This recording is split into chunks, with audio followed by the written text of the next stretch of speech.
What's happening, fam? L.A.R. movement still moving. Book is entitled Lessons from a Non-Custodial Father at Amazon, Kindle, and Create Space.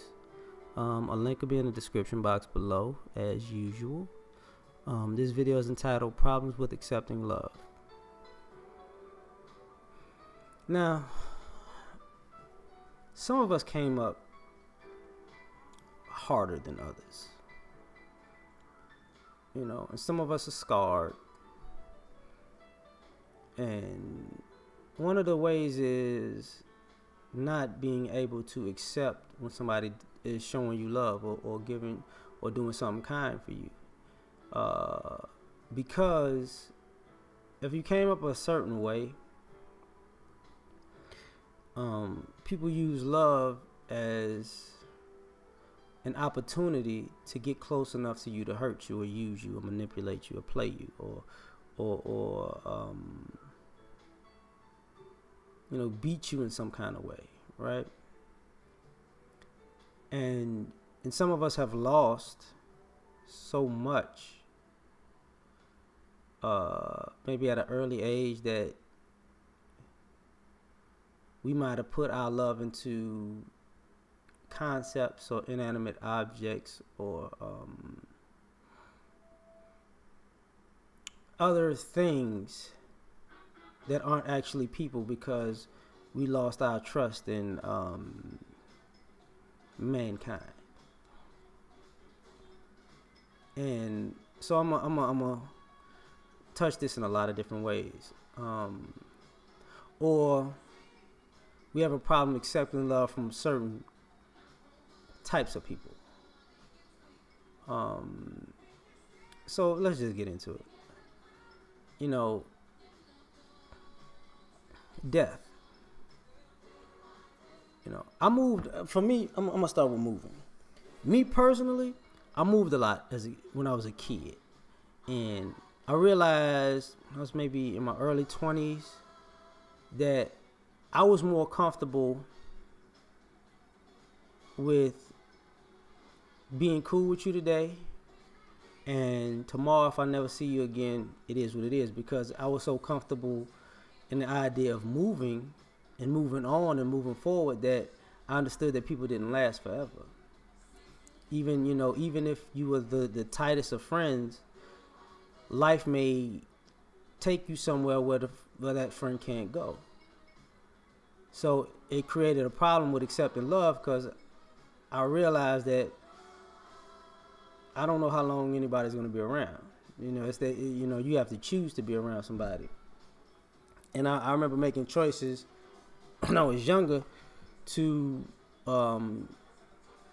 make sure I was present in people's lives, and they didn't understand the importance of that because they didn't move like I did.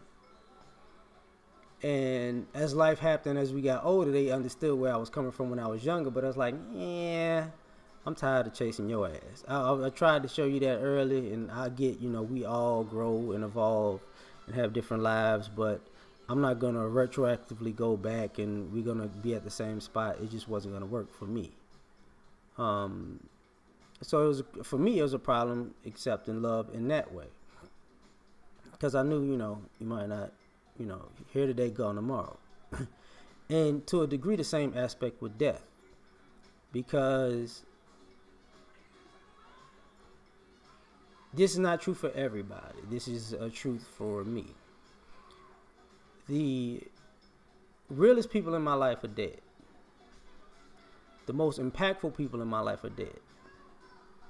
The most loving people I ever met are dead. And not because I'm putting them on a pedestal of some grandiose thing because they're not here. It's because their sincerity I haven't seen since. Their effort I haven't seen since. And it's, you can that's the things I will compare it to. Their level of selfless sacrifice I haven't seen since. So, you know, it's like, I got a problem accepting it, because I've noticed, like I said before, me personally, the way I came up, I've seen I know all the red flags of somebody who is using love as a way to get in the door to come up. And it makes it a problem for me to accept it for somebody because I can see it's not coming from a sincere, genuine place. It's try to it's how can I say this? It's masked insincerity, but I can see all the bad intent. And sometimes one of those problems is sometimes you just paranoid and you just making shit up. And what I mean by that is sometimes you're just so comfortable in the idea that you've I guess given up on the idea of love or somebody loving you that you will make up red flags in people that don't exist, and you won't really take into consideration those red flags until those fake red flags until that person's out of your life, and then you sit there replaying like, no, they actually meant well and I was just tripping. There's a problem with accepting love. I think one of the other things would be the inanimate objects, or falling in love with principles or concepts, or because if you fall in love with an object or principle or concept, you feel like that can't break your heart. I'm focusing on my education because if I go to school and get this many hours, if I reach those hours can't break my heart and say, nope, not you. Yeah, everybody else can graduate who hit this number, but you can't. I focus on my career because, my career doesn't love me to begin with, but so it can't tell me I'm not in love with you anyways. You know what I'm saying? I ain't for you. You chose it, and it's an inanimate object. It's been there before you, and it's going to be there after you're gone. So sometimes you fall in love with these things and ideas and ideologies because they don't have a choice back, Excuse me. So it's easy to accept a situation from an inanimate object or ideology that actually doesn't have a choice than it is to take the chance on a human being who has choice. And part of the problem is you don't want to accept the risk. Like, nothing is guaranteed. And part of the problem with accepting love is you want love to be guaranteed, and it's not. People will love you, people might not. People might be down with you and they might not. And sometimes you may have a problem accepting love because you have a problem giving it. And you don't want to accept it because you don't want to give it.